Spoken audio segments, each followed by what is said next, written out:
Charlie Brown at council. Okay. Yeah, with Jim Taylor.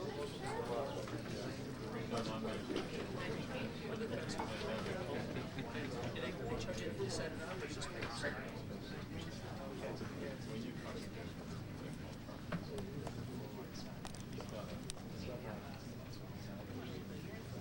Okay.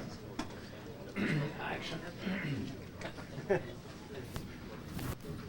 Okay, so after the discussion about the disturbance fields and the non-visibility of these phenomenons, and after showing you or introducing you to a tool to detect it, and this tool is the arm length reflex test, I want to show you the next step, and this is the SCASIS test system. And this test system, in combination with the arm length reflex test, is really the experience of 25 years bioenergetic testing.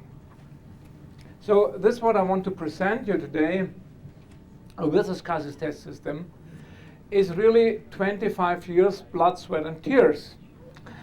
And I do not want that you have to go the same way. And this is just this experience. And this started in '91 when I met Doug Lieber with his Acupro system. And honestly, I tried for years, and we managed that, to convert the Acupro system for kinesiology. So Doug is not here, just compliments to Doug. And if you are familiar with electroacupuncture and with the testing, so Acupro is a beautiful system.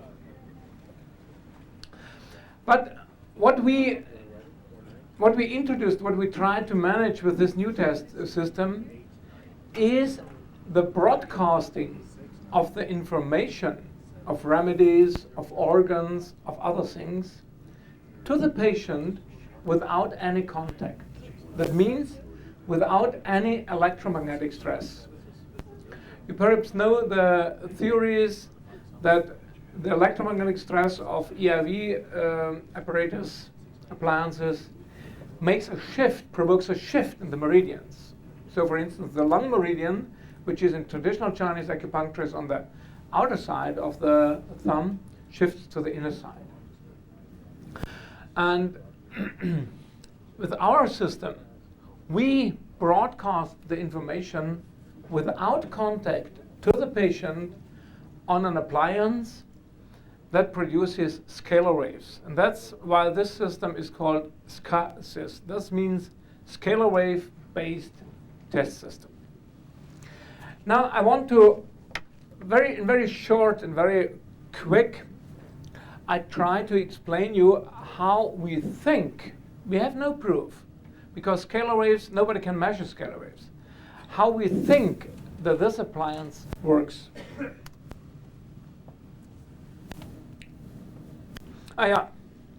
First, the other point, why did we develop SCASIS? The idea was, and the desire was, to have all the informations more economical, because in my office we have hundreds, or we have thousands of vials, and one assistant dropped the vial and it was gone, and one assistant put the vial in the wrong drawer, and I tested it. I said, oh yeah, this is your lower wisdom tooth. And then the assistant took the vial and said, well, but there is chronic prostatitis on that vial. This was a bit embarrassing then, because this was a lady I was testing. Yeah? And things like that happened, you know. And then this assistants get pregnant, and the other one did not know what was before. And so we tried to get precise information by that machine. And what is perhaps new is the machine offers you the test processes didactically in certain steps by steps. And you know, a computer has a nearly unrestricted amount of capacity, of storage capacity. So we have an unrestricted amount of drugs and of information of other test informations. And, which is very important, we want to get a printed documentation. That means when you have tested a patient with that system, you print out a protocol. And this is the proof what you tested, how much you tested, yeah? And that is really worth, because when you do it quick, it takes you 10 minutes or 15 minutes, and then you charge the patient, let's say $200 or what. The patient says, well, you pulled my arms for 10 minutes, and that cost $200. Then you can say, yes, but look at that. We tested all these 475 remedies. Yeah. Because the system documents all those remedies who were negative. You tested, yeah, but not with a positive resonance, not with a positive result. So in this CASIS test system, we have acupuncture meridians with all the acupuncture points on the hand and foot, some body points. Then we have coordinated, related to the acupuncture points, the homeopathic remedies and the no-sodes. So that means that all the homeopathic remedies, which are for the endocrine meridian, the triple warmer, or for the large intestine, you have them in a certain order. And then we have structural test informations. That means we have bones, cell organelles, we have the DNA, we have the RNA, we have the mitochondria. Then we have the chemical test informations, all toxins, antibiotics, dental materials. Then we have psycho-emotional informations, like the Bach flower remedies, the Orasoma remedies. And on we have Dietrich Klinghart's test system, we have John Diamond's test system integrated. And then we have, on the energetic level, we have geopathic stress, miasms, viruses, and so on. So it's quite a lot.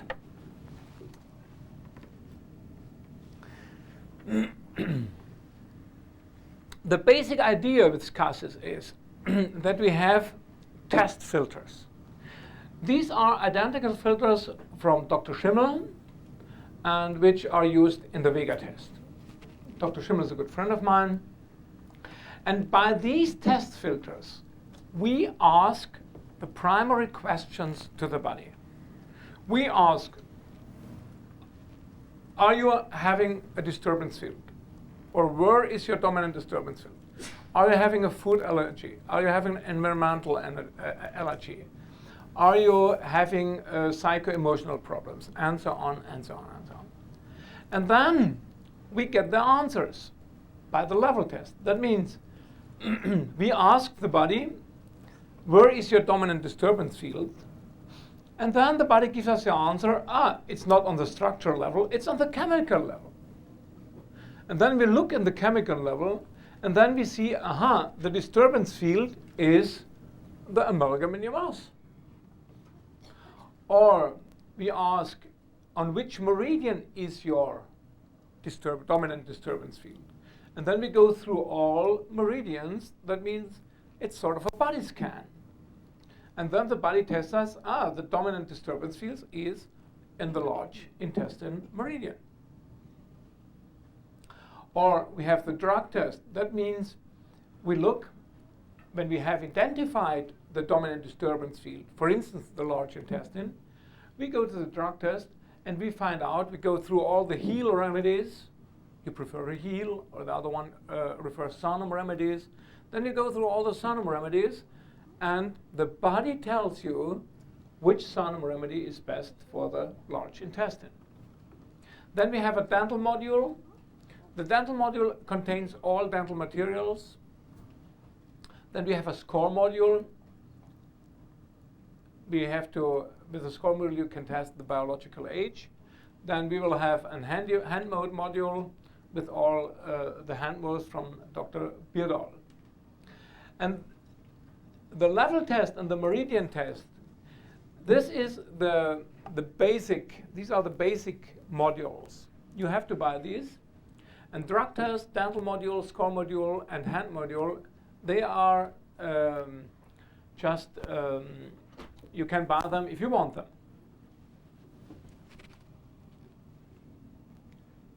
So up to now, even without the drug test, SCASIS contains 172,000 remedies and the homeopathic potencies of these remedies. If you have this all in ampules, you need a wall 9 meters long, covered with drawers.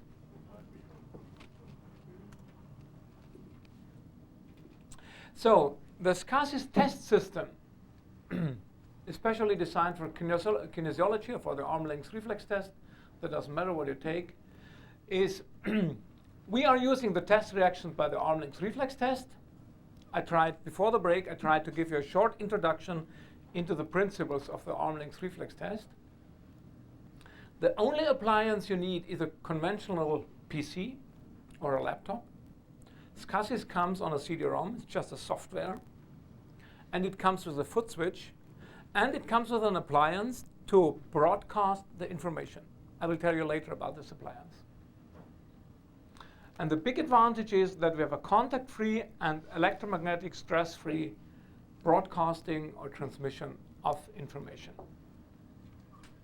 About this point, we take tonight or tomorrow. This is too much for this afternoon.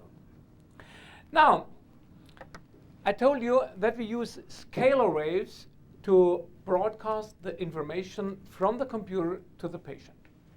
We don't use digitized remedies.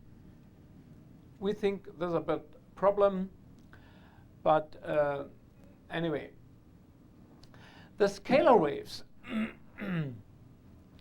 the question is, how can we create scalar waves?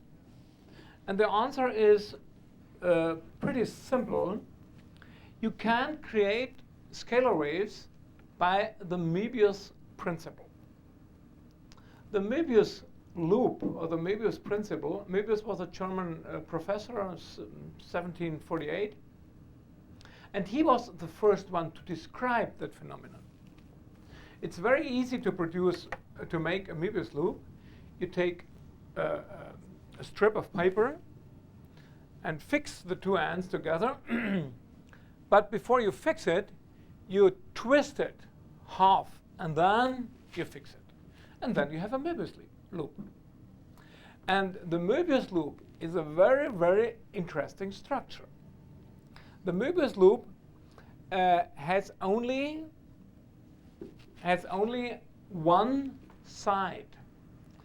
And when you put an on to that Möbius loop, this on never comes to an end, but she covers every square millimeter of this structure. To create a to create scalar waves,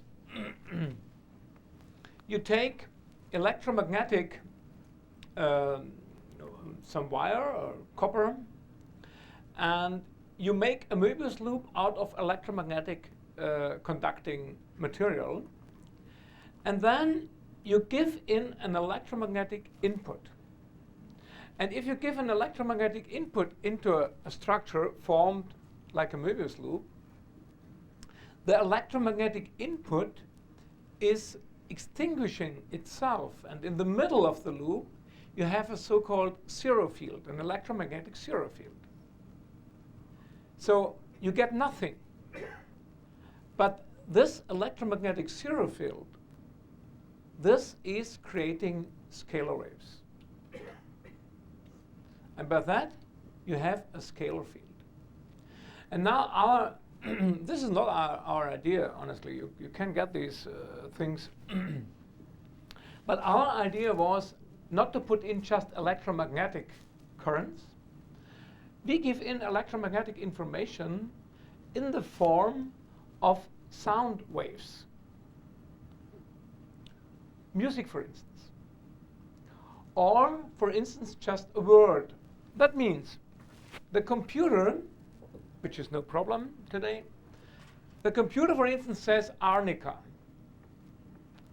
And you plug in this Möbius structure, this appliance, you plug into the computer where the earphone comes out.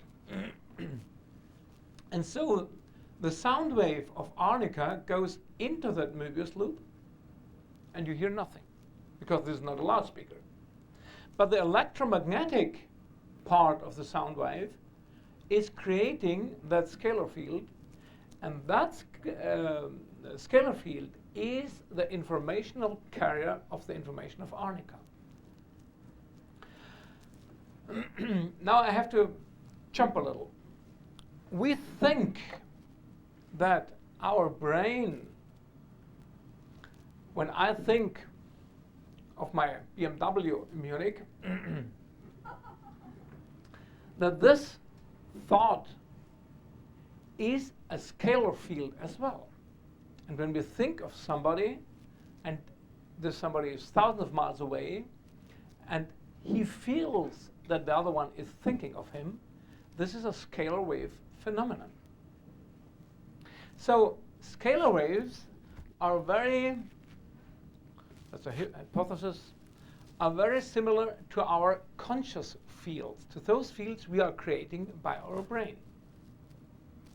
Now, when here arnica is coming out, at the same level as our thoughts and our conscious fields are, so we think that this scalar field with the information of arnica is able to induce our brain and induces there the same scalar field arnica. That means when you test a patient and the patient comes into your office, strong indicator muscle, and you think this patient needs arnica because he has a blue toe, and you turn around and look in your drawer, oh, where's my arnica, where's my arnica, ah, here's my arnica, and you take this ampule, this vial of arnica, and you put it onto the patient, and then you get a weak muscle, then we think, oh, this patient needs arnica. But the question is, what provoked the weak muscle now? Was it the vial, or was it just my conscious field, my thinking of arnica, that was the effect the patient answered on? And we think it's not the vial. We think all these things, hand modes, vials, whatever it is just a help for our brain to create the appropriate conscious field. So in the end, honestly, you don't need that computer. You don't need our SCSIS. It's enough to think of that remedy, to think of that person, to think of that organ. But can you think of 170,000 remedies? Surely not. And the second reason is, if you do it mentally, you get involved very much with your own energy into this testing procedure. And this costs you a lot of energy. And we want you going home after a long day in the office in the evening. We want you to go home and you have enough energy left to play with your dog, your children, your wife, your car, whatever. So this appliance gives you doesn't help you in the quality of your test, but you get a wider range of information, you get it more precise, you get it easier, and it enables you to save your own mental energy. And I think that's very important, because we should not drain ourselves out of energy.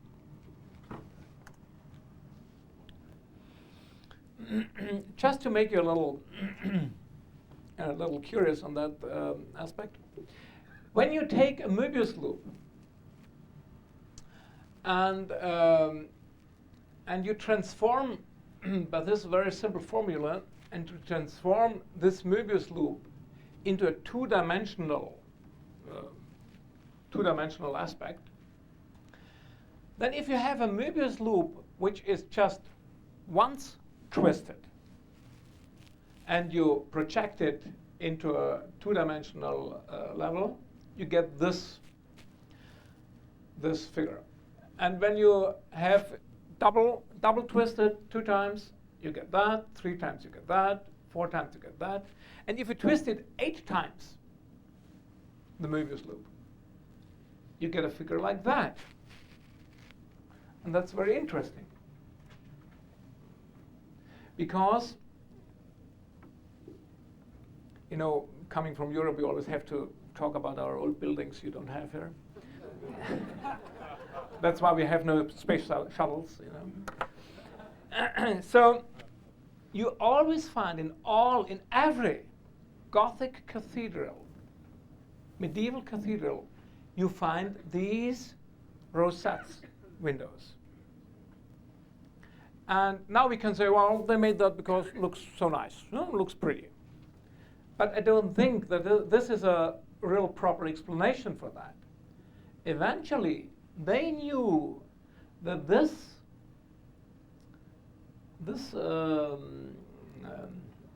window, this form, thank you, this form was the expression of a sort of a scalar field, of a conscious field. And I think this is sort of an enigma. This is a hidden saying what religion is, that this building is dealing with conscious fields, with some spiritual, with some spirit, with some mental energies.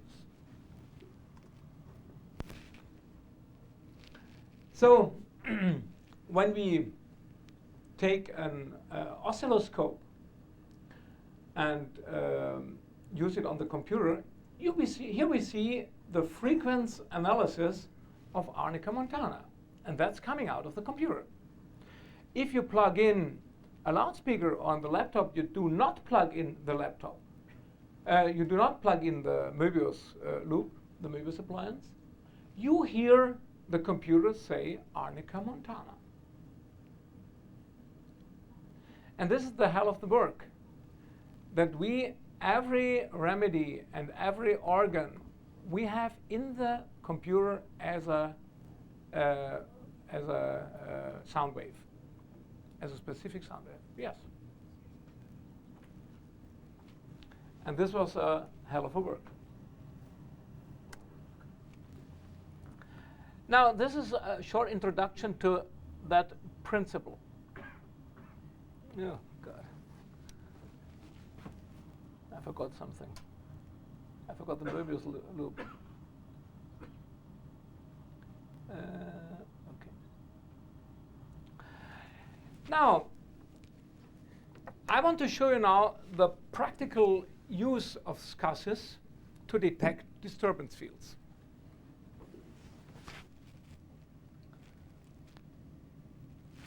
Because it would be great, if you're looking for disturbance fields, it would be great if you would get an answer on which level is the dominant disturbance field. Because if a patient comes to you, a young lady, and she has an incisor with a root filling, and you say, well, I'm Dr. Lechner, and I take out all teeth with root fillings. Sit down, we take out the tooth. And eventually, this young lady has her dominant disturbance field on the emotional level, and we take out her incisor. Do you think you helped her? Definitely not. So first, we should find out, before we take out a tooth, is it really on the structural level, or is the dominant disturbance field somewhere else? This would be a systemic diagnosis. Or we should find out in which organ is the dominant disturbance field located. Is it in the stomatic nervous system, the head, or is it the immune system, or is it the hormone system? Or the next question, which teeth are the dominant disturbance field? Is it really, think of that example I showed you before the break. Is it really that tooth with the root filling and the granuloma on the apex? No. Of course. And these are questions we would like to answer. Or we would like to know on which meridian has the disturbance field the most intensive effect. That means if you have a disturbance field here, where does it go? Does it go to the hormone system, to the endocrine system, to the large intestine, to the stomach meridian. Where does it go? That means, where is the systemic relation to the symptom? Or it would be great if you could get an answer, is this disturbance field, has this a degenerative character? Is this slowly but surely pushing the patient into that area where he might eventually develop a tumor? Or of which quality is the disturbance field? Is it neurotoxic? Is it allergenic? I mean, provokes it allergies? Does it provoke endocrine situations, degenerative? Or does it provoke arthrogenic processes? So, in my office, about 60 to 70% of the patients that come to my office, they say, well, for 1 year now, I'm going from doctor to professor and to healers, and they, in the end, nobody knows why I'm sick. From the lab, I'm healthy. From the computer tomogram, I'm healthy, but I feel sick. And with these patients, it would be great if you have a gateway procedure just to get in the system. And one of the questions we start with to investigate the system is, where is the most stressed meridian? Or another question is, where is the most stressed level? So because of these two questions, we built up the architecture of SCASIS is the meridian process. So you have the choice to start with the most stressed meridian, to look for the most stressed meridian, or you have the choice to look where is the most stressed level.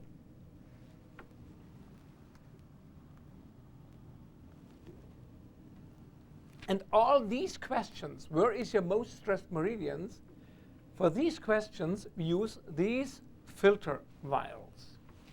Could you go back to that last slide, please? This one? For these levels, we can use, you have the choice to use these hand modes. The computer shows you that. So for instance, the filter for the most stressed meridian and for the most stressed level is hypothalamus 8X. So when you say, okay, I want to look for the most strained level, so the computer, SCASIS, offers you automatically the filter hypothalamus 8X. And you do nothing else than just, because the information is active, you see it on the green sign, you lock that in. And then you get a change in your arm length. And now on the display here is the question, where is your most stressed level? And the next step you do is you just go through these 4 levels: structural, chemical, emotional, informational. And where you get a change, you know this is my most stressed level. This is the entry into the system. And in this example, you get a change from here to there by clicking in the computer on the structural level. I will show you that. And then you get a change. So you know, my most stressed level is the structural one. So don't start with that patient with Bach flower remedies. Yeah? She wants structural therapy. She wants therapy on the structural level, whatever it is. We don't know, but we know it's the structural level.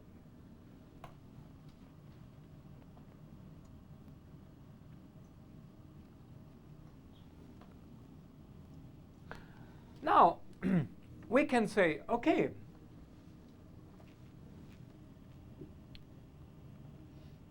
we know now the structural level is the most stressed level. So the structural level is the next specific file we open.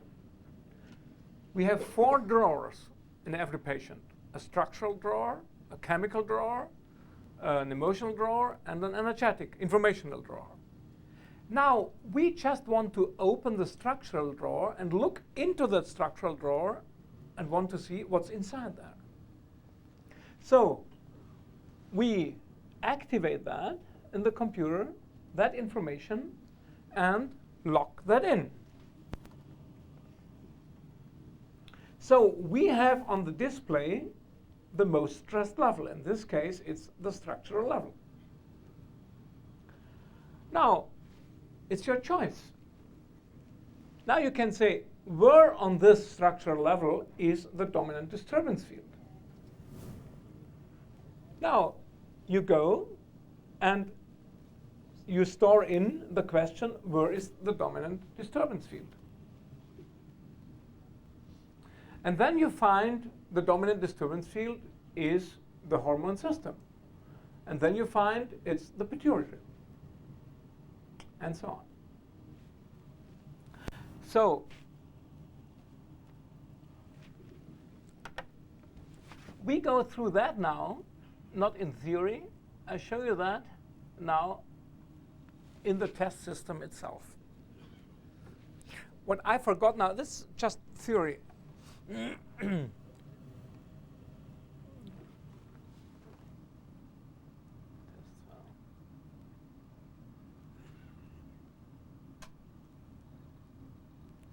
You open SCSIS, put in the patient's name, and you got that wonderful system. Looks a bit poor, doesn't it? For that picture, you pay $6,000. Now, the first thing you do is you have the choice, or you choose the process you want to activate. If you like to know where is the most stressed meridian, you go here to the meridian test or channel test. You click on it. It takes some time. OK, and here you get all the meridians here on that side.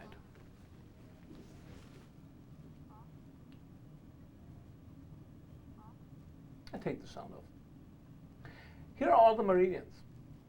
And you see here, you see the filter cone, and you have automatically you have hypothalamus 8x. What is hypothalamus 8x? This is the question, where is your most stressed meridian? Now, you see the color green. That means that information goes out of the computer to the Möbius loop, and from the Möbius loop to the patient. Now we do nothing else than lock in that information. And so we open the file, where is your most stressed meridian? Excuse me just a moment. And what is very simple, we always use the same procedure as every year.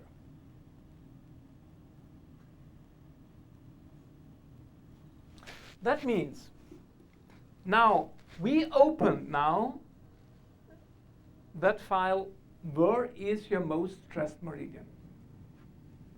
This is on the display, the question, okay? The patient, after locking in hypothalamus 8x, the patient is in a state like that.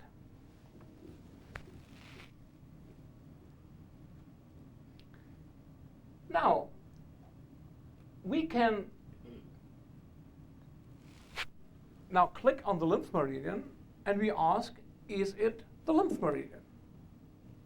And if you do not get a change, if the patient stays like that, we know the lymph meridian is not the most stressed meridian. So we say no. The computer comes with the program comes with a foot switch, because you need your arms for testing, and you click you give a short click on the foot switch, and it jumps to the next meridian.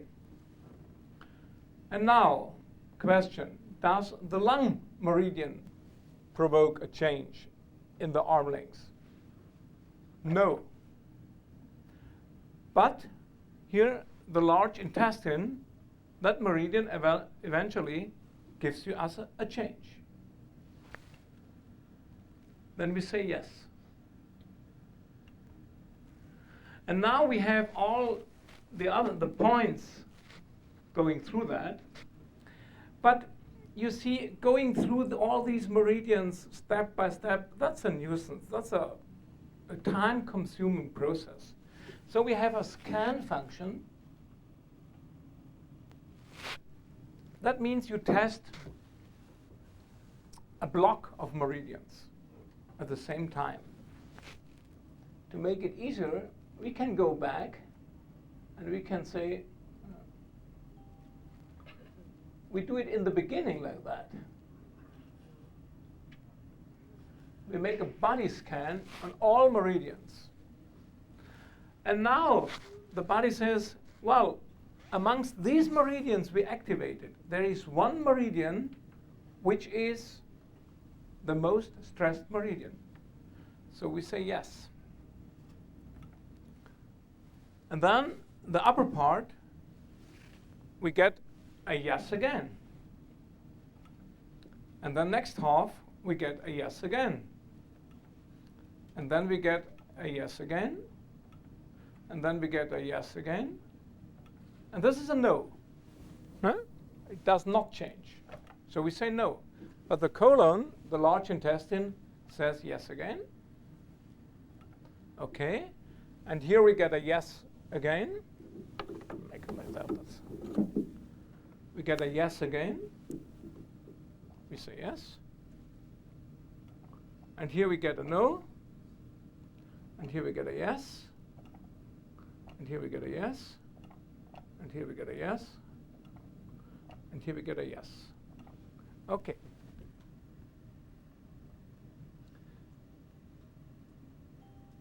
So what we see is the most stressed meridian, and inside the meridian, the most stressed meridian point is the flexura coli dextra, the right flexure of the colon. And now SCASIS offers you automatically nosodes and homeopathic remedies for that. So what we do now is, we know now, we get a resonance here. We get the resonance on that point, the right colon, the flexor of the right colon. We get the resonance. We click, we activate that point in SCASIS. You see, it's activated. And we lock in that information. We lock in the information of that acupuncture point. That means after the lock-in, we have another file, another specific file which is opened. This is now the pathology of that acupuncture point of the colon. We have the same situation in the arm length test, but here it was the question, where is your most stressed meridian? And here is the question, what is the specific pathology of your colon, of that specific acupuncture point? And now we go on. Now we look for a nosode or for a homeopathic remedy that gives a positive resonance on that situation, that gives a change in that situation. Just a change, nothing else. So we go to the nosodes, and we look for the body. We ask the body, would you like nosodes? And he says yes. So we say yes. And now opens a long list of nosodes which are highly specific of the colon for the large intestine. Now we can go through that list step by step, but this is boring. We make again a scan and we say, is there a nosode for your present pathology in the large intestine? And the body says no. So, oh God. The only one which is left is tryptophanum. Yeah? And if I say no now, I show you.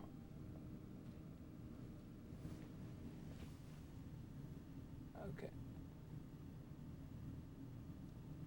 This should be a yes, because it's the only one left. Now, we go for the homeopathic remedies. We do the same. We open the list. We make the scan. And here, the body says yes.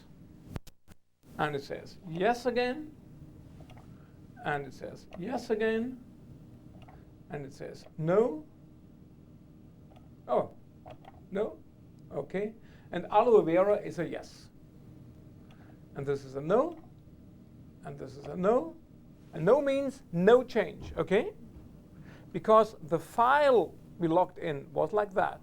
Now, why would the tryptophan not have qualified as a chemical disturbance as opposed to structural? Yeah. That's a very good question. I'm just faking now, you know. This is not a real test. Yeah, I show you. It's a fake, yeah. But it's a very good question.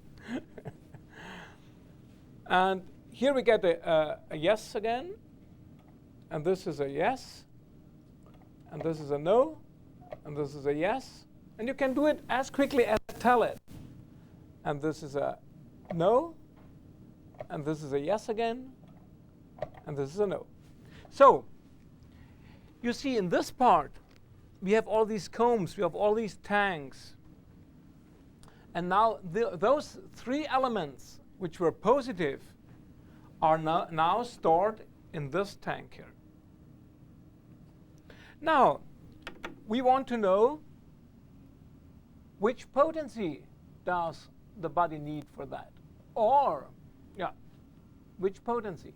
So we click it on, open that menu, the tank menu, and we click on testing. And then these three remedies come up here, and they are ready for the test. We are still in a position like that. Do you remember? And what is on the screen? What is that? That is the pathology of the acupuncture point of the large intestine of the right sura flexure, right flexure of the colon. And tryptophan should give a positive response now, 2, because this would be very unlogical. If you are a classic homeopath and you say, wow, 3 remedies, that's too much for me, then you have the possibility to prioritize that. We have here the priority comb, or a button up there. So you click the button, and the question for the priority comes up. Now the body gets the information of tryptophan and priority. That means if you do not get a change now, that means that tryptophan, we got a change with tryptophan just before. But now in combination with priority, you do not get a change. So you know tryptophan is not the priority. So we say no. Aloe vera, no, it's not the priority. But Nux vomica, yes, it is the priority. And then the system opens automatically all potencies. The X potencies, the C potencies, and the LM potencies. Now you look, does this body wants the depotencies of nux vomica for the large intestine, for the right flexure of the colon. And the body says, oh, yeah, we know it's the priority, so we take away the priority again. So we ask, would you like the expotencies? And he says, no, no change. So we say no. The C potencies, yes. He wants the C potencies. And now you have all the C potencies. Again, you can go through them, no, no, yes, or you make a scan and you say yes, and you say you get a no, and you get a yes, and you get a yes, and you get a yes, and you get a yes. Okay. This is a no, this is a no, and this is a no too. So we know it just wants nux vomica in a C30 for the right flexion of the colon. Because the right flexion of the colon is the most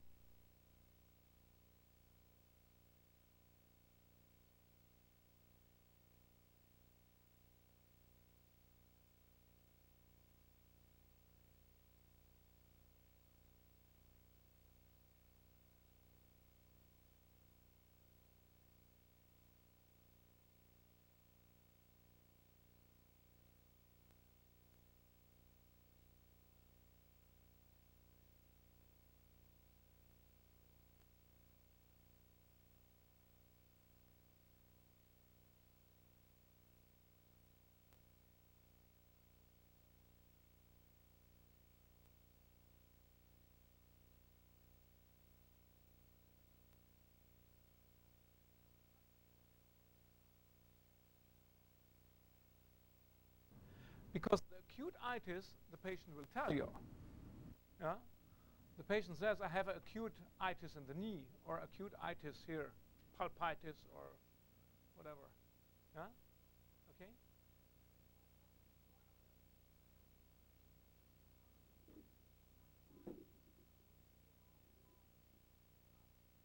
Yeah.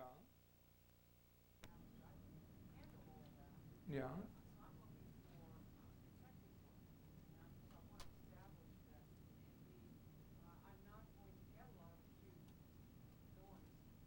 You want to find out which of these acute itises is the one with the priority. I want to make sure I'm not looking at any acute itis.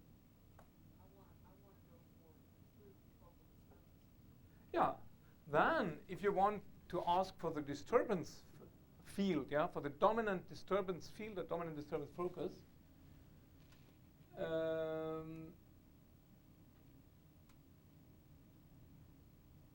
dominant, or you go to the dominant focus.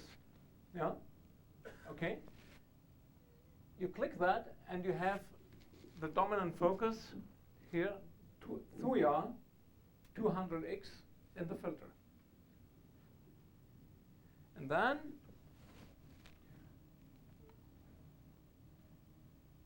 we delete that,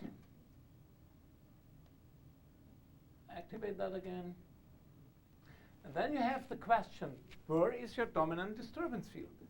And you lock that in. Okay? And then you can go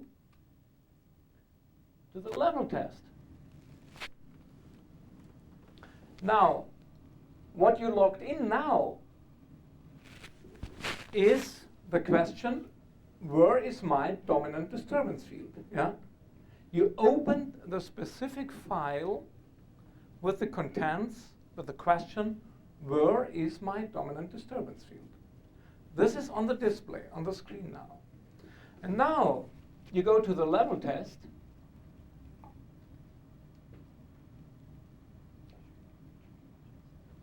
And now you ask the body, is the disturbance field on the structural level?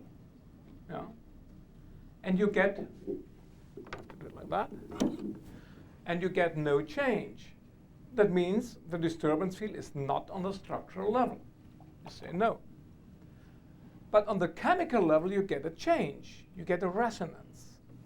So you say yes. So next question is the dominant disturbance field connected with a new?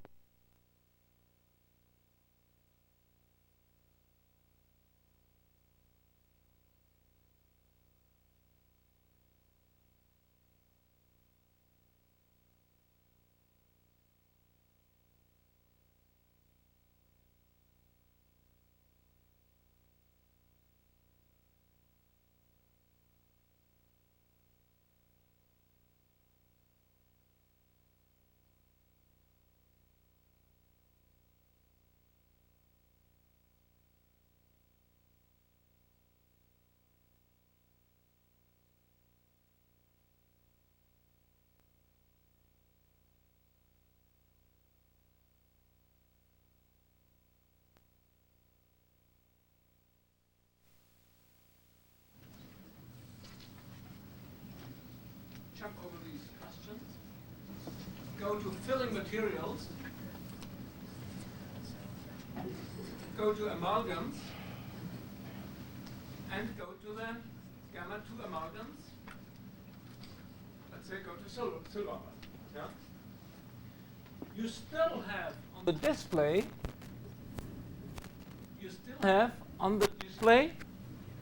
the question, where is your dominant disturbance? And when you click on silver amalgam, you get a change. So you know the dominant disturbance field is on the chemical level. That's where it came from. And the dominant disturbance field is silver amalgam. So you say, excuse me, just to be. So you say yes.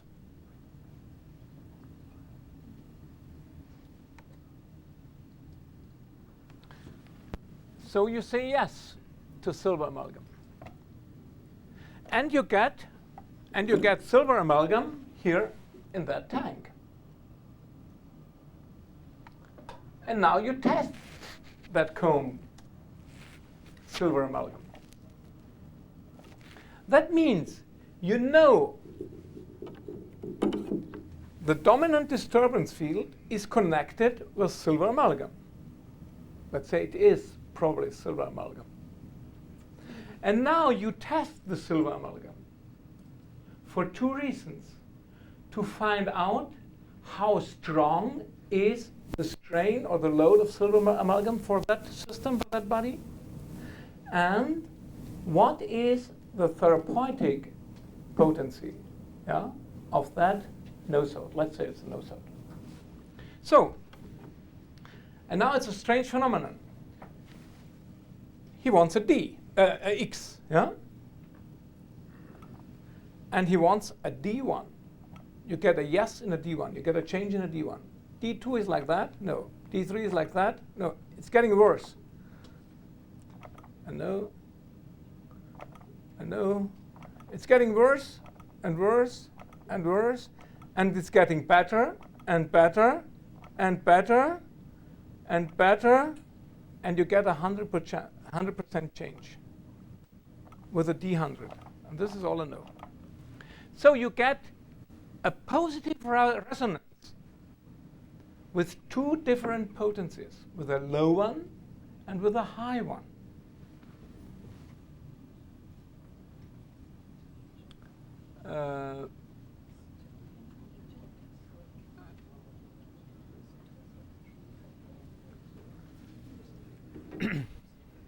You see, you get a positive resonance in a low potency and in a high potency. That means nosodes, the characteristic of nosodes is that you get positive resonance in the lower range and in the upper range. The lower range of a nosode is the description of the load, of the intensity of the load.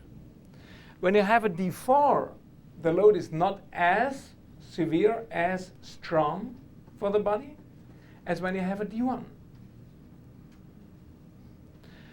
And then the other one, the high potency, This is the potency you need for the therapy.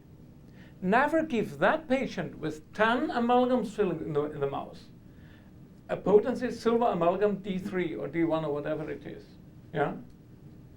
Because then you give him a double information, yeah, on that silver amalgam strain. And that patient will suffer from that. Yeah? You make it bad, you make it worse, his symptoms. But what you are allowed is you can give the D, whatever it is, D24 or D60 or D100. Okay? That's for therapy.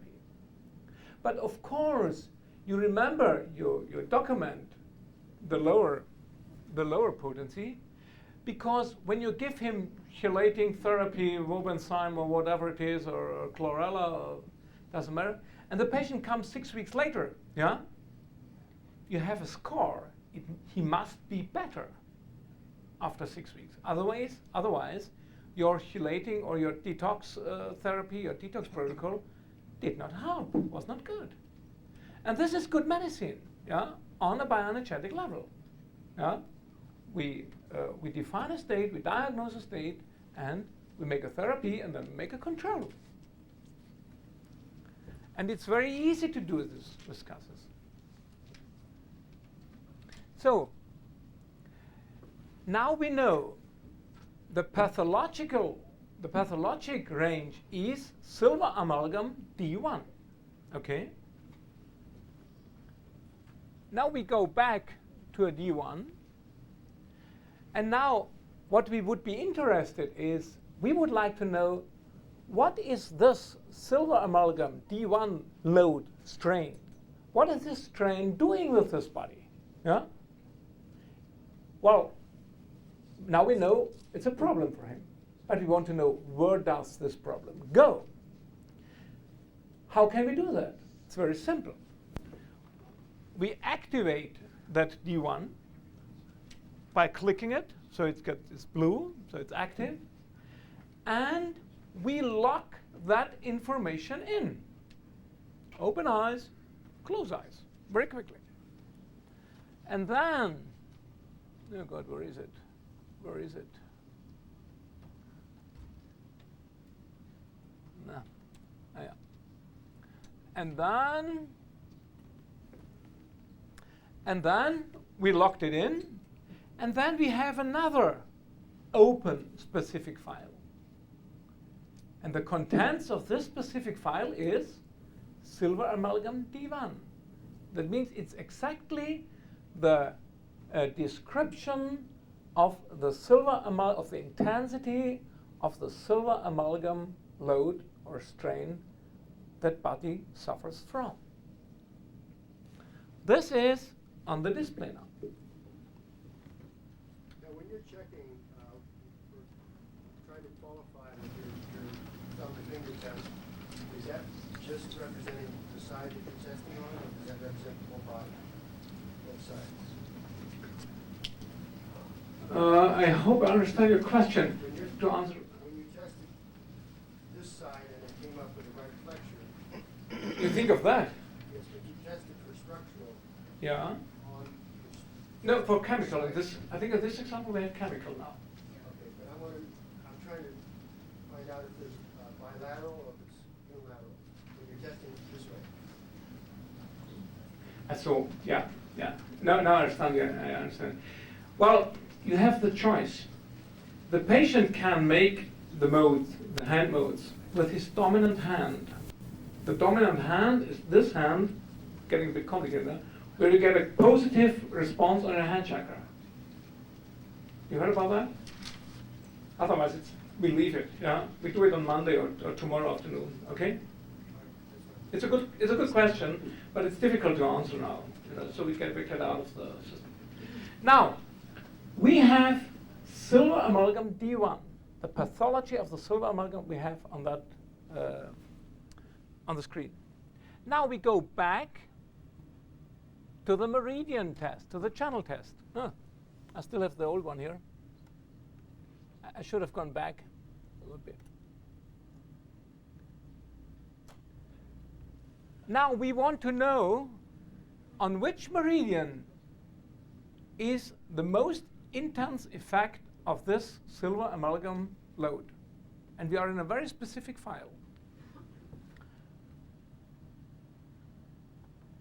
We make again the scan, the automatic scan, and the body says yes. We get a yes. And we get a yes again. And we get a yes again. And we get a yes again. And we get a no. And we get a yes again. And we get a yes. So we see it's the nerve degeneration meridian. That means that silver amalgam strain goes primarily to the nerve degeneration meridian in this system, this patient. And now we say yes. And we say yes, we get a yes. And we get a yes again. And we get a yes again. And we get a no. And we get a yes again.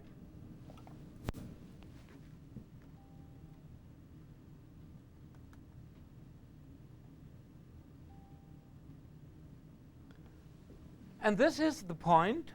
We took that from Doug Lieber.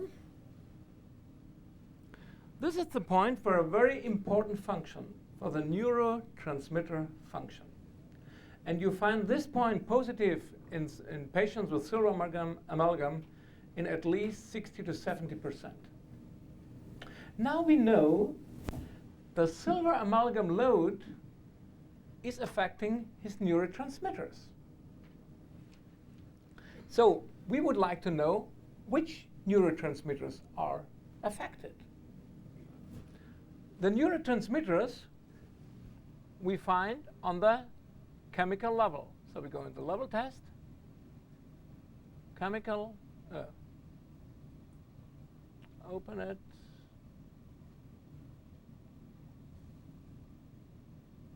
So we go to the neurotransmitters.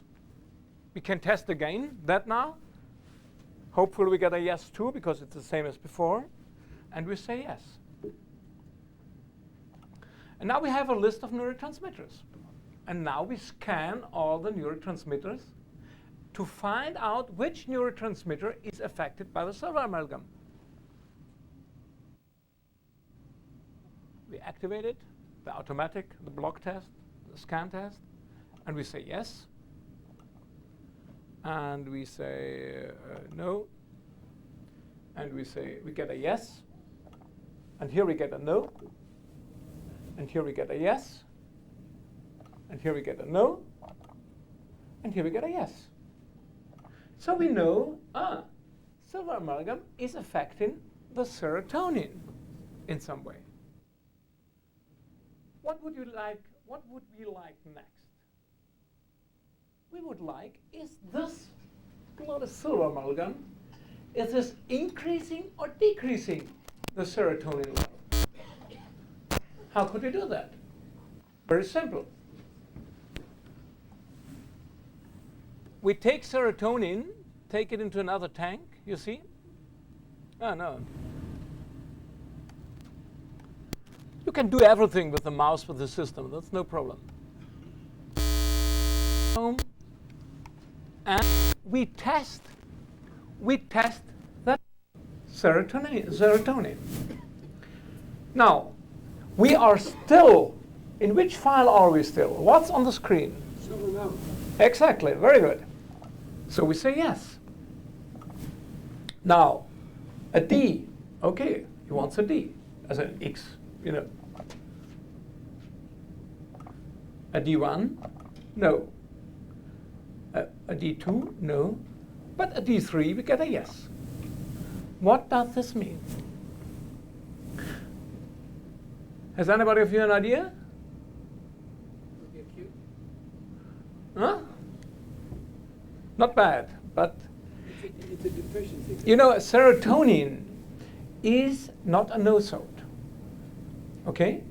Serotonin is a body-owned substance. That means we need a low potency, which is in the range of material, yeah, to compensate the load of silver amalgam D1. Okay? That means silver amalgam in this patient lowers the serotonin level, so we need to substitute on a substantial level serotonin.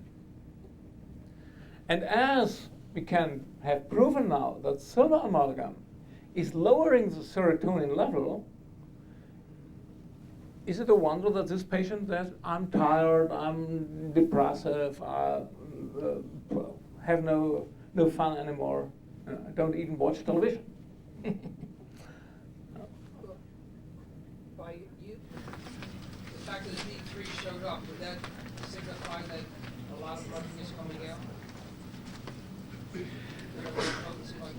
Well, the thing is, this test only shows us the sensitivity of that patient to the mercury. It doesn't show us actually the quantitative toxic load. That means we have patients, and we make the DMPS provocation test. Yeah? Urine, DMPS, urine. And we have a big quantity of amalgam or mercury coming out. And when we test this patient, he's not so sensitive, astonishingly, to that mercury. And we have other patients that have a low toxic load, but a high sensitivity to that.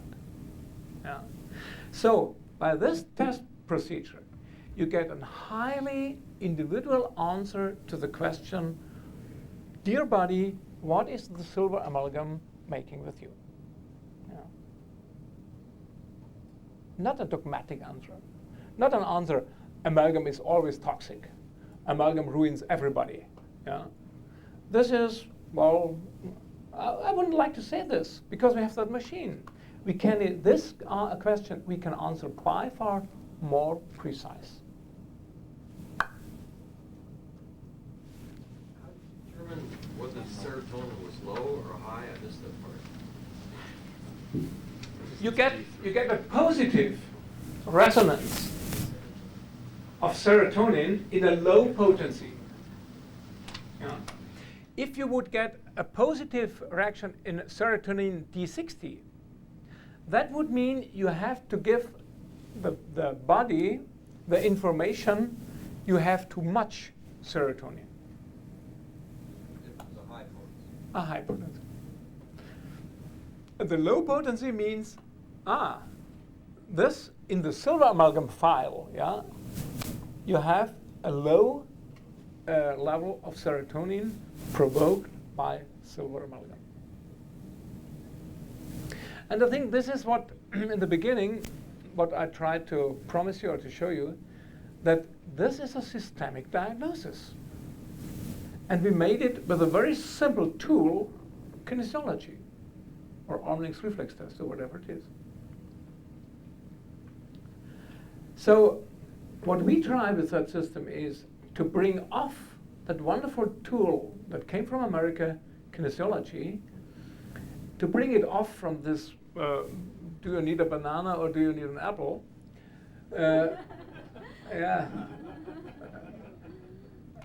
We want to convert that or to widen that tool to a real sort of a clinical instrument with a clinical precision.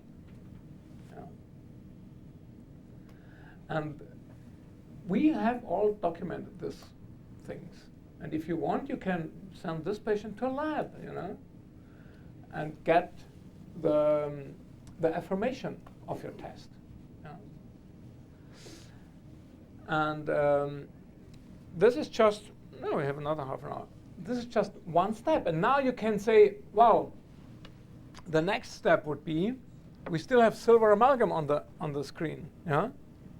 The next step would be, which remedies do we need to detox silver amalgam X1 or D1?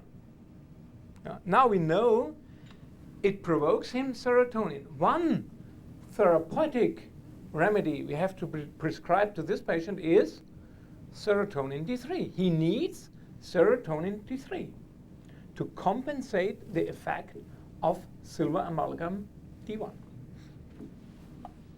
So we still have on the file, on the screen, on the display, we have still silver amalgam X1.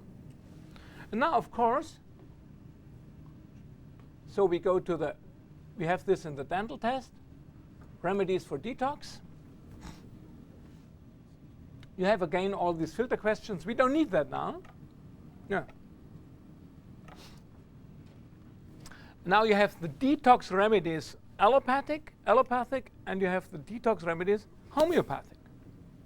So you ask, this is a question, dear buddy, would you like detox remedies allopathic? And he says, yes. Oh no, I want to show something. Is Tom Thomason here? Could you get him? I'll get it.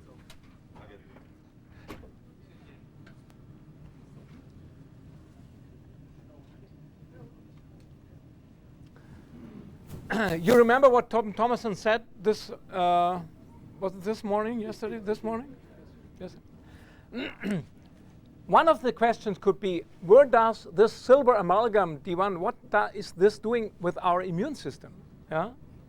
What is this doing with our cytokines? Yeah? With our growth factors? Because that's very, very important. He's coming? Good. I do that for you. So we go to the level test and we go to the cytokines. Yeah? You see? Cytokines. And we get a positive answer. That means silver amalgam X1 is connected with cytokines. So we say, give him a yes. Is it connected with the antiviral cytokines? No. With the inflammatory cytokines? No. With the T cell growth factors? No. With the homeopathic, hemopoietic factors? No. B cell? No. Chemotactic factors? No. Growth inhibitors? No. But we get a yes at the positive growth factors. We get a yes. And look, we get a yes at the platelet-derived growth factor. So we know, actually, Tom Thomason was right. With this guy, silver amalgam is connected with the platelet-derived growth factor.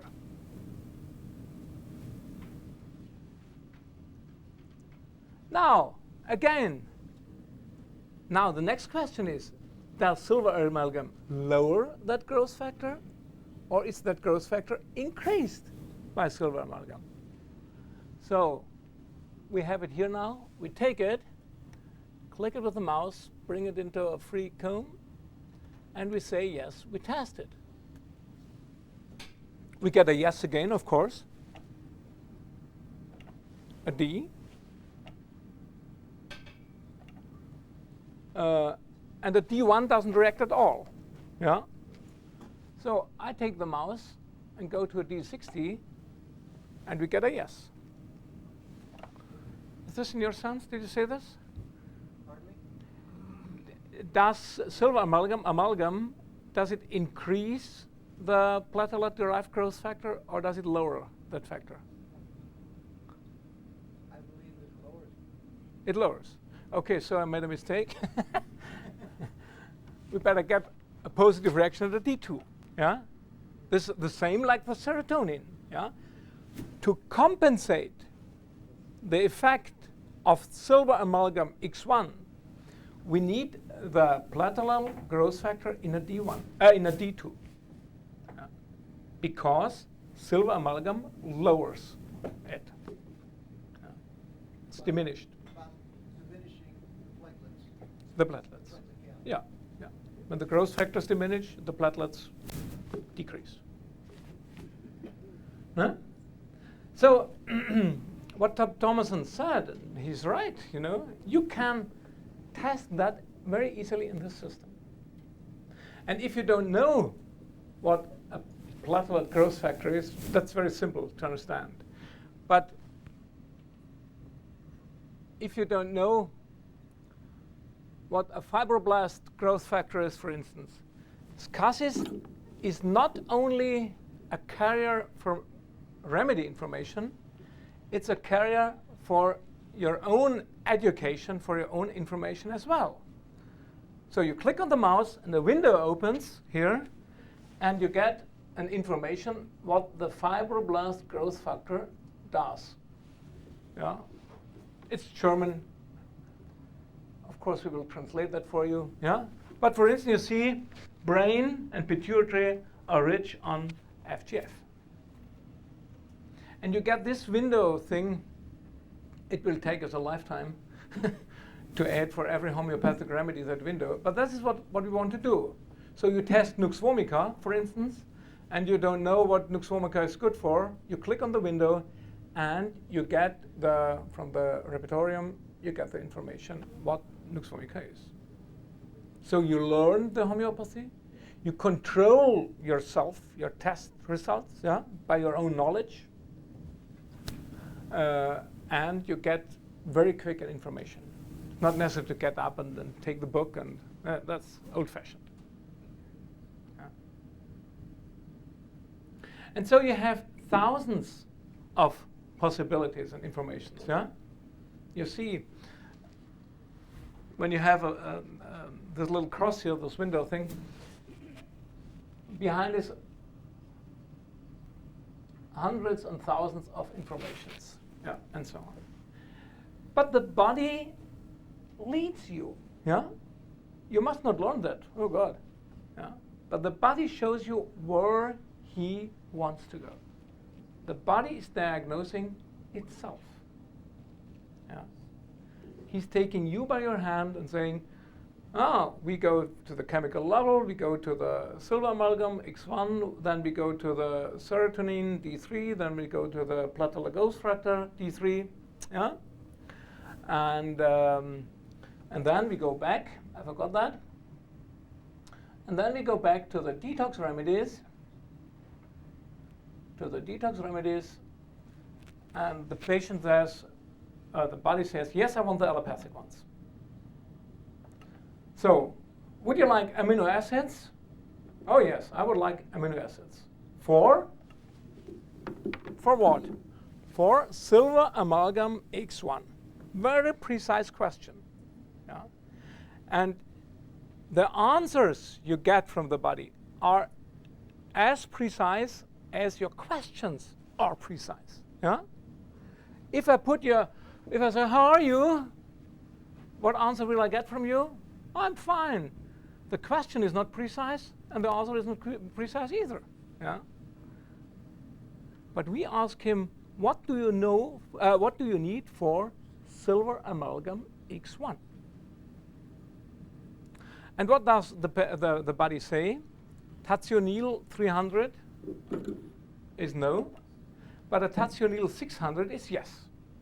And tationil is the trademark for reduced glutathione. This is a soluble stuff, reduced glutathione, and you can inject that IV. And we inject tons of that. And it's beautiful. And I show you why. The problem with glutathione is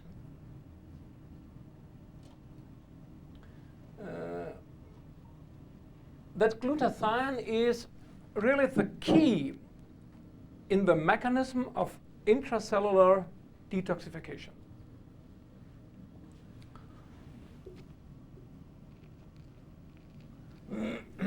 I'm sorry, that's still German. But you need glutathione for these glutathione S transferases. And we have 4 glutathione S transferases, doesn't matter, 4 different ones. And they are the only mechanism in the body which is able to make this adducts where the body can throw heavy metals and other xenobioticas out of the cell. That's the only mechanism that exists. Some of these glutathione S transferases are dependent on selenium and things like that. There's a lot of science around it. But this is very important. So what I did, now what happens if this intracellular detoxification does not work? The effect is you have a lowered activity of glutathione transferase. That's the condition. That the detoxification does not work. You have a diminished detoxification. That means you have an enrichment of toxic metabolic substances inside the cell. So the cell is drowned in its own toxins and doesn't get rid of that. So the cell has two choices. It can come to a break of the DNA chain. This is a mutation in your genes that might create a tumor. Or the next reaction is when the cell really is fed up with toxins. Is it a wonder why this system would develop a hypersensitization of the whole immune system? If the body would say, oh no, not more toxins. Oh no, never, never, never. And then you get all sorts of allergies on food, on dental materials, yeah? On environmental substances. So what we did in Munich is we sent the patient to a lab, and this lab finds out the activity of this 4 glutathione S transferases, of these enzymes, theta, gamma, P, and alpha. And this is the minimum, this is the maximum they should have normally. And these are the actual intensity of the activity of these enzymes. You see, this is a tenth. This is half of the lowest, of the minimum. This is a little more, that's hyper, but this is little again. This man, is he sick? No, a little. Nobody knows why. He cost millions. He's a famous soccer player in Munich. Yeah. He's well fed, he's well drained, and his glutathione things look like that. Yeah. And I wonder if your beautiful seals and leathernecks in the Gulf War, yeah, they were well trained, well fed, looked big, fat, whatever, yeah, muscular, and they all get sick. Why? I don't know, but eventually they had the same activity of glutathione transferases. What's the substance you said that you inject sometimes in the tonsils for that low glutathione? What did you say you inject? The glutathione, the reduced glutathione, Yeah. the trademark is Tationil. Tationil.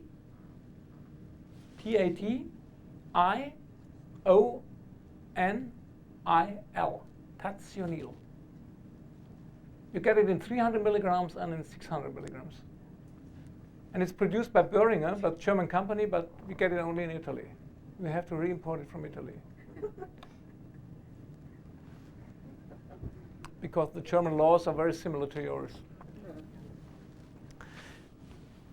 Another example. You know the Melissa test?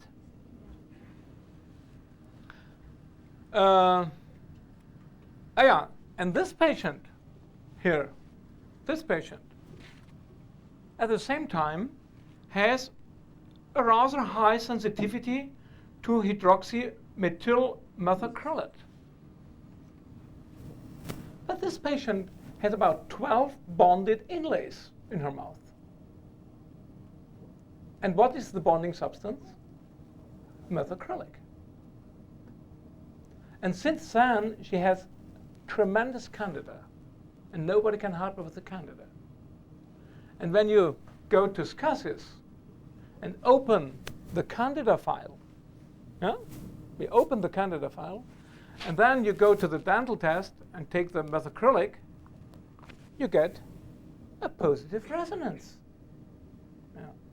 Her allergy on methacrylic is provoking the candida. But vice versa, her allergy on methacrylic eventually is provoked by the lack of the transferases activity. And you increase that activity by offering the body glutathione. and vitamin C and so on, and lipoic acid and whatever. A lot of stuff. Another example, and we have now about 50 of these patients, and it's dramatic. None of these 50 patients has normal glutathione as transferase activity. And I'm sure a lot of us here have the same. Because obviously our modern environment, our modern civilization really costs us a lot of that stuff, of that glutathione. It's the same here, patient. You see, theta here, about a fifth of the minimum. Here, this is the maximum, and she's down there. Is a she or a he? He's a he. He's a he, yeah, that's right. P, alpha is a bit better. But it could be up there and would still be normal. Yeah? And he has an allergy on gold. High sensitization to gold alloys and gold fillings.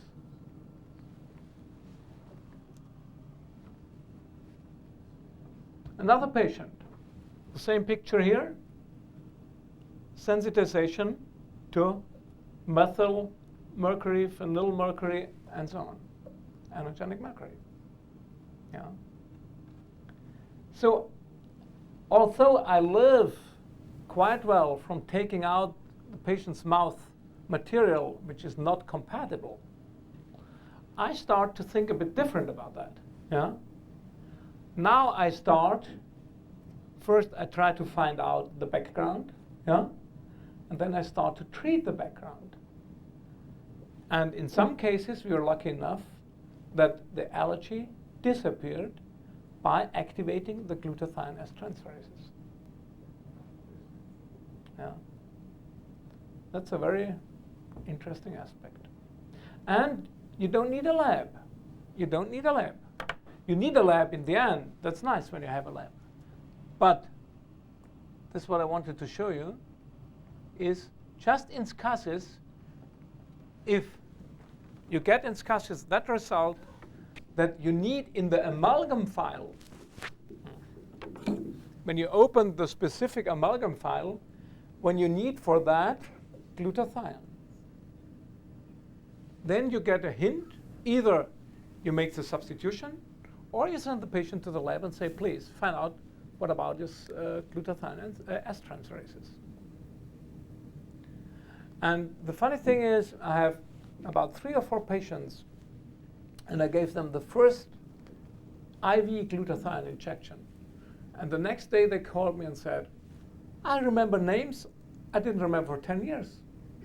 I can calculate again with my own brain. I don't need a calculator. I know what 3 and 6 is 14. No? And that's very impressive. Okay. No, you're not ready. I just want to back you on the epidemiological data. When I ran Mineral Lab, we did all the hair analysis in Asia as well as Europe, et cetera. We find the average Japanese has the same level of mercury as the average dentist in America. But they're not committing suicide, they don't have the depression. Why? Their mercury levels came because they eat 3 to 5 times more fish, Yeah. which happens to be a high source of many useful things like selenium. Yeah. But you take the same level of mercury in a dentist, and he has no offsetting selenium, which ties right to your glutathione production, because that's where the selenium is the key step in glutathione. Yeah. So there's a reason that all this gets together. Yeah. Okay. Of course, you have here a lot of other remedies here, homeopathic remedies for detox. And you just go through that. Yeah. And then you know what that patient needs. Yeah. And it's not always glutathione, and it's not always chlorella, and it's not always vitamin C. It's amazing. It's amazing, you know. Depends on the patient. But these people are so What? depleted Yeah. that, coming from a background of 5-element theory, we would be working on many organs, 10 organs perhaps at once, to rebuild the drain of that person. Yeah. That's, of course, this is up to you. Yeah, it's very good when you do that. You know they are not detoxifying, yeah, so you give them glutathione. But why not support his kidneys? Yeah, why not support his liver with homeopathic remedies? Of course, yeah, of course. Well, this appears to narrow down to one, Pardon, this appears to? that we're narrowing things down to one remedy, and yet when you combine many remedies. Now, the thing is, honestly, I'm doing homeopathy for 25 years now. But, and renal and happy and you know, all this stuff, tons of that. But I never got such a quick response of the patient when injecting IV glutathione, vitamin C, things like that. Really. This is really a key, I think. And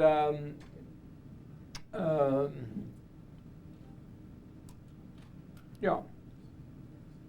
The next step in the program will be that in the remedy test, where we have all the companies, when you have an internet connection of your computer, you just click on the remedy, and you test the remedy, and you make another click, and then by email, that company gets the order. Yeah, no, you're laughing. That's not impossible. You know, you can do that. We finish up here. If you have any more questions, ask the doctor. No more questions. And then don't anybody leave when we're done. May I give you a hint? I think Carol, is Carol here? Carol around? She will be here in a minute. In a minute. Because if you're interested, if I manage to wake up your interest in the system, what are we doing now, Dietrich? Well, the plan is that many people had arrangements for dinner tonight. Yeah. And family stuff. Yeah. We could tonight, like, because I think you didn't do a demonstration, so we hope. No. So I think. No, it's too big. No, yeah, tomorrow. Okay. So, for those who are interested in that system and have time, tomorrow in the afternoon by 2 o'clock, beginning by 2 o'clock, I think we meet here. Is it possible? Yeah, I think so. I do the practical demonstration. We are a big crowd for the practical demonstration. And on Monday, the whole day, I demonstrated, again, all the steps you can do. So can this be adapted to just other types of muscle testing systems and Yes. so forth? The You tool don't have to you do arm use, length. the tool you use is up to you. You can even do it with a pulse reflex, you know, the new shear reflex. Works in the same way.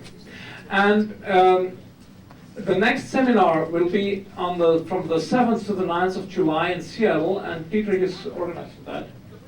So please refer to Dietrich. In the map, there is something, and we should have handouts in the back about these seminars. You got them? Oh, perfect, beautiful. Okay, so I would like to meet you again if you would like to get more information about the system. Thank you for your appreciated comment.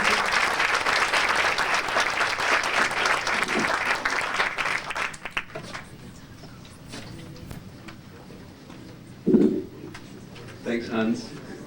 Hans is a great guy, and he promised to stay around. So do quiz him tonight, or whenever you can find him. Don't give him a break. He has more information in him about any of his issues than any one of us. So use him. Thanks, Hans. So we wanted to do like a little thing here with Ed and Carol. Maybe to just conclude it, those of you who do want to learn Hans's system, but also get more of the details on what he knows about dentistry, the seminar in Seattle, there is in the little package that you got here for the seminar, in the front page, sort of, is a page with the workshops from the Academy of Neurotherapy, and it's listed in there with a phone number and the dates and times and where it is. So that hopefully, a couple of you are going to come. We do believe it's the best testing system that's out there currently. I'd like to say a few more things about it tomorrow, maybe. Okay, well, you're supposed to come up here, and Chris, do you want to take over like the first part of this? So we just wanted to really honor these two people one more time. So Ed, we just took up here to help Carol so she doesn't fall over. But we wanted to thank Carol for having single-handedly really managed to keep her husband alive, keep his sister alive for a lot longer than she was supposed to live. She had pancreatic cancer and didn't die for a number of years after she should have. Or was ovarian cancer and then going elsewhere, yeah. And then Carol kept this academy alive. Long.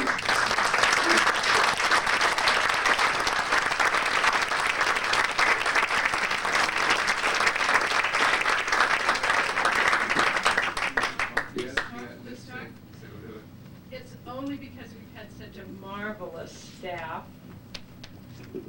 See, I don't need to talk. No, I'll talk. Okay. Get in close. We only have had such a great meeting because of all of you people and our staff, which happens to be all related. And then of course, we have Dietrich, and we have Chris and his two babies. Holy cow!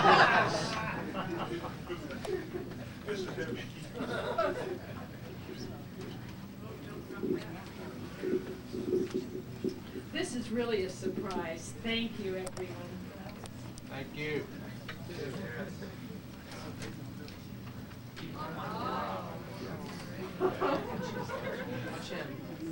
Whoa, look at this. The little one is for Ed.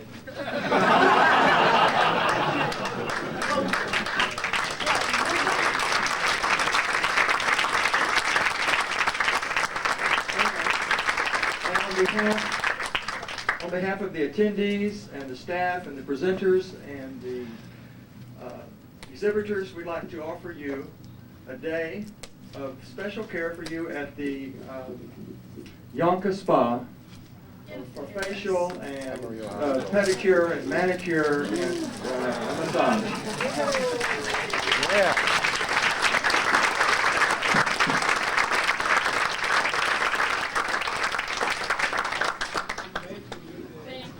Thank you all very much.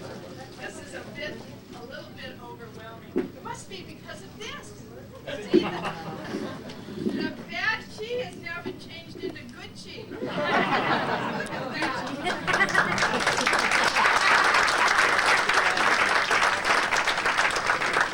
Over the years, we see a lot of familiar faces, and we all kind of look at each other as a big family. You know, some of us are closer than others, but this is the nuclear family right here, and this made it all possible for us to do what we do. These people right here, Edward and Carol.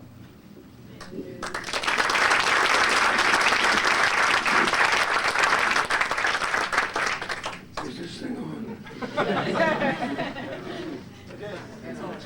Just talk, Dad. It is on.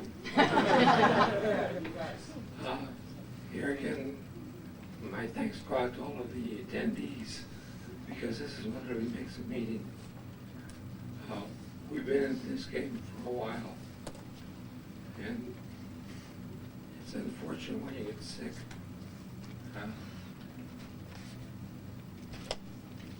For those that don't know how to stroke, and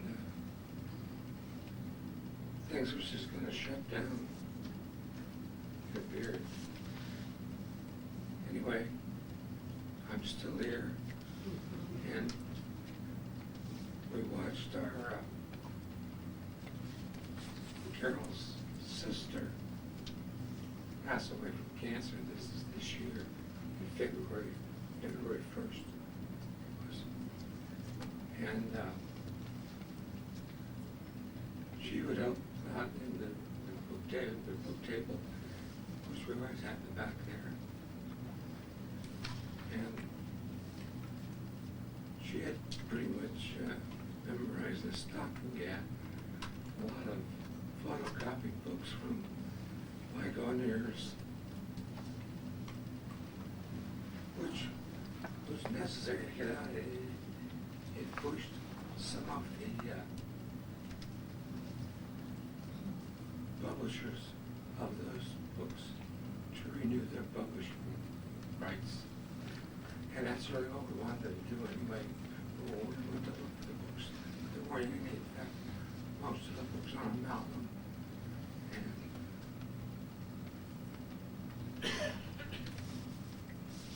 And Gary's and nervous disorders stored up those books come to mind. And they were not in print, they were out of print, they were sold out.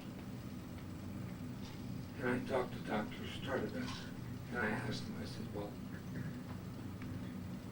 what do you do to get a and he said, well, give me $15,000, and then you can go ahead and publish them. And to get that $15,000 price, you needed about another $30,000 was a total expense, because you're the only audience that the stuff was addressed to, pretty near. Maybe not all of the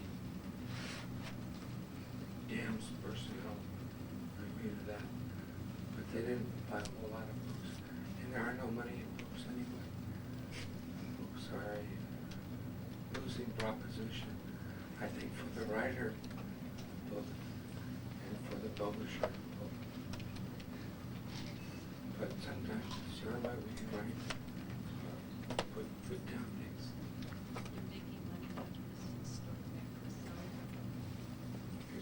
She's making the books.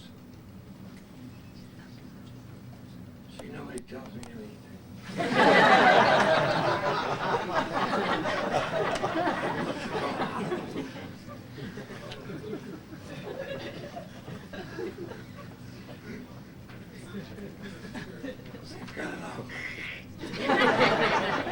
Okay. I'm a very successful man, you know. Okay. Well, enjoy your stay in Carmel, because there's a lot of good places to go and do and see things. People like having a meeting here, but our next one, we may have to spread it out over more days in order to have the same hotel. We've been here since the beginning, and it's proved to be well. In fact, people said, I'd like to come for next year, just because we had such a good time down at the beach, or wherever they were, restaurants, at all. And so enjoy yourself, and we're coming back tomorrow at 8 o'clock here. 8 o'clock. 8:30. Yeah, 8:30. 8:30. Obviously. They won't work.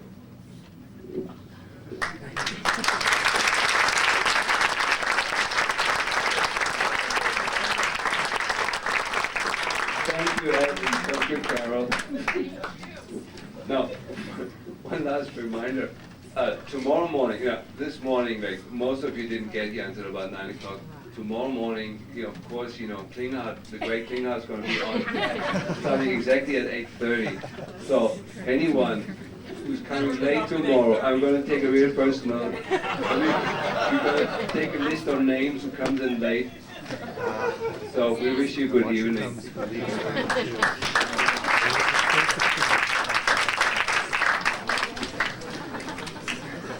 We have the Clean Heart Secret.